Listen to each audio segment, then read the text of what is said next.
বাবা, ঈদের তো আর বেশি দিন বাকি নেই। তুমি তো বলেছিলে আমাকে ঈদে ভালো পোশাক কিনে দেবে। কবে কিনে দিবে বাবা? আমার বন্ধুরা তো সবাই ঈদের কেনাকাটা করেছে, শুধু আমি বাকি। বাবা, এবছর তোমাকে নতুন পোশাক কিনে দিতে পারবো না।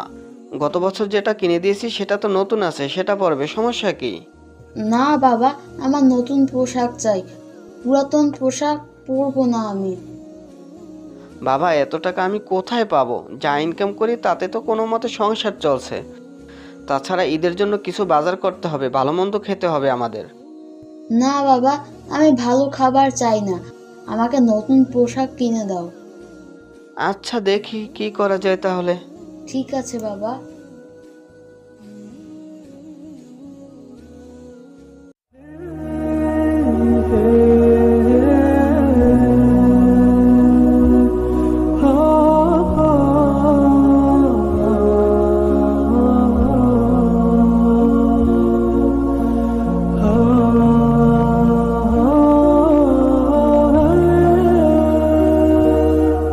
ভাই, তুমি কি ঈদে নতুন জামা কিনেছো?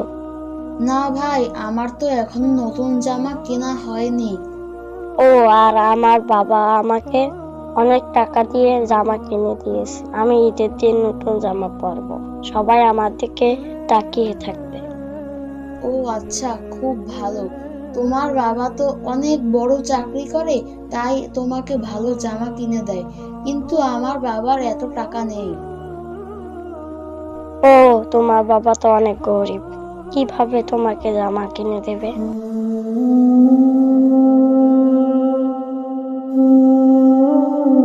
ঠিক আছে ভাই, পরে কথা হবে। আমি বাসায় যাই। আচ্ছা, ঠিক আছে।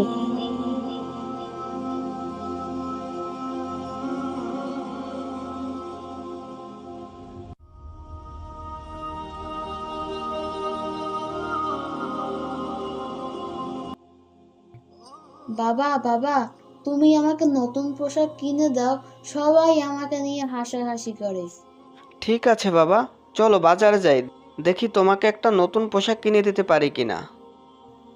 সত্যি বাবা, তুমি আমাকে নতুন জামা কিনে দিবে? চলো তাহলে।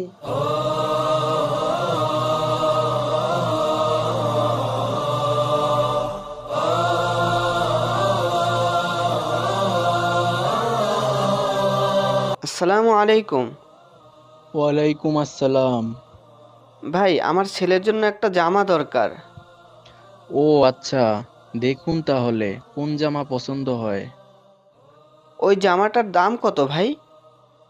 ওটা 500 টাকা। ভাই, ওটা 200 টাকায় দেওয়া যায় না? আমার কাছে বেশি টাকা নেই। কি বলেন ভাই, 200 টাকায় এই জামা দিতে পারবো না। ও আচ্ছা, ঠিক আছে ভাই, ভালো থাকবেন। আমরা তাহলে যাই। চলো বাবা, তোমাকে পরে নতুন জামা কিনে দেব। না, আমি কিছু শুনতে চাই না, এখনই আমার নতুন জামা চাই। ভাই, জামাটা দিন, আমি পরে এসে বাকি টাকা দিয়ে যাব। আচ্ছা, তো করে যখন বলছেন, এই নিন। কি বলে যে আপনাকে ধন্যবাদ দিব ভাই? ভালো থাকবেন ভাই। আল্লাহ আপনার ব্যবসায় বরকত দান করুক। আমিন। যাই তাহলে, আসসালামু আলাইকুম রহমতুল্লাহ। ওয়ালাইকুম আসসালাম। আবার আসবেন। জি ভাই, ইনশাআল্লাহ।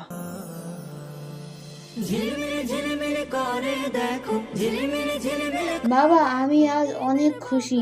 এই ঈদে আমাকে আর পুরাতন পোশাক পরতে হবে না, আমি নতুন পোশাক পরবো। কি মজা! হ্যাঁ বাবা। আচ্ছা বাবা, আল্লাহ আমাদের এত গরিব বানালেন কেন? বাবা, এরকম কথা বলতে হয় না। আল্লাহ যেমন রেখেছেন আলহামদুলিল্লাহ। আমাদের উচিত সবসময় আল্লাহর প্রতি শুকরিয়া আদায় করা। আল্লাহ বলেন, যদি তোমরা শুকরিয়া আদায় করো তবে অবশ্যই আমি তোমাদের নেয়ামত বাড়িয়ে দিব। আর যদি তোমরা অকৃতজ্ঞ হও, নিশ্চয়ই আমার আযাব বড় কঠিন। বাবা, আমি বুঝতে পারিনি। আমি আর এ ধরনের কথা বলবো না। হ্যাঁ বাবা, তোমার জামা পছন্দ হয়েছে? অনেক পছন্দ হয়েছে বাবা, জামাটা অনেক সুন্দর। ঈদের দিন আমাকে অনেক সুন্দর লাগবে, তাই না বাবা? হ্যাঁ বাবা, চলো এখন বাসায় যাই। নিরোধ